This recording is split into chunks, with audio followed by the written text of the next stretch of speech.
لە دوای کشانەوەی یەکگرتوو لە لیژنەی کاراکردنەوەی پەرلەمان و حکوومەت دۆخی سیاسی هەرێم بەرەو کوێ دەڕوات. یەکگرتووی ئیسلامی دەڵێت ڕاستەوخۆ با بزوتنەوەی گۆڕان و پارتیان وتووە پێکەوە دانیشتن و کێشەکانی نێوانیان چارەسەر بکەن. پاکخستنی پەرلەمان و حکوومەت و دا و دەستگا ڕسمیەکان و حتا چاسەکردنی پرسی سەرۆکاتی هەرێم ئەوانە بەڕاستی بڕیاری بەپەلەی دەوێت. ئەوە وەکو لە بەلاقی دوێنی ئەنجومەنی سەرکردایەتی ڕامانگەیان ئەو بڕیارە بەپەلەی لایەن چیوە؟ لەلایەن ئەو لایەنانەی کە پەیوەنددار پرۆژێکی ترتان هەیە؟ پێمان باشە پارتی و گۆڕان ڕاستەوخۆ دابنیشن. دەکرێت دوو لە چاوی کامێرا بێت بۆی قسەکانی خۆیان بکەن و داتریش بێن هەمومان ئەو دەستگانە بەکار بخینەوە. پێشمان گوتون ماردوولای خواستی ئەمەیە. چارەسەرکردنی دۆخی سیاسی هەرێم بارگرانەکەی کەوتۆتە سەرشانی یەکێتی نیشتیمانی کوردستان. بەو پێیەی لە ئێستادا تەنیا یەکێتی لە لیژنەکەدا ماوەتەوە.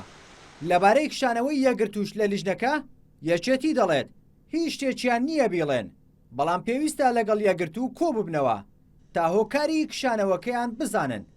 ئەندامێکی مەکتەبی سیاسی یەکێتیش دەڵێت لە ئێستادا کێشەکان دیاری کراون و لە دانیشتەکانی داهاتوودا چارەسەریان بۆ دەمیرێنەوە.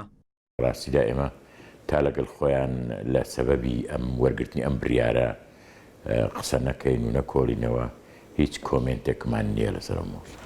پێم وایە ئێستا تقریبن تەشخیصی مەشاکلەکان کرایە دەبینێتەوە دەست بەکاربین بۆ جێبەجێکردن. مشکلەکان دیاریکراوە بەس چارەسەری. تا ئێستا پارتی دیموکراتی کوردستان هیچ لێدوانێکی لەسەر کشانەوەی یەکگرتوو لە لیژنەی کاراکردنەوەی پەرلەمان و حکوومەت نەداوە.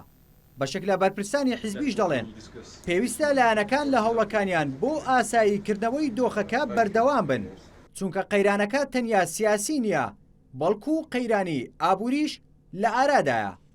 یەکگرتووش خۆی لەناو لیژنەکەدا موافق بووە لەسەر ئەوەی کەوە کوونەوەکە دوا بخرێتن بۆ کاتێکی تر. بە قەنەعەتی من بە بڕوای من دەبووایە برادەرانی یەکگرتوو ئینتیزاری کوبوونەوەی ئایندا بکەن، طرحەکانی خۆیان لە کوبوونەوەکەدا بخەنە ڕوو، لە حەزوری سەرۆکی هەرێمدا بخەنە ڕوو. کشانەوەی یەکگرتوو لە لیژنەکە ئەوە دەسەڵمێنێت کە خودی لیژنەکەش کێشەی هەیە و بەو دەردەی برد کە ئێستا هەیە.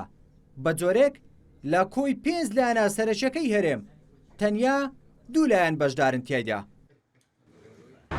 هەموو حزب و لایەنە سیاسەکان دەڵێن پێویستە پەلە بکرێت لە کاراکردنەوەی حکوومەت و پەرلەماندا، بەڵام هیچ لایەنێکیش هەنگاوی کردداری نەناوە بۆ ئەم کارە. بەکشانەوەی یەکگرتووی ئیسلامی چ ئاسۆیەک دەمێنێت بۆ ئەوەی حکوومەت و پەرلەمان کارا بکرێتەوە. ڕێبارکاکەی یەنارتی هەولێر.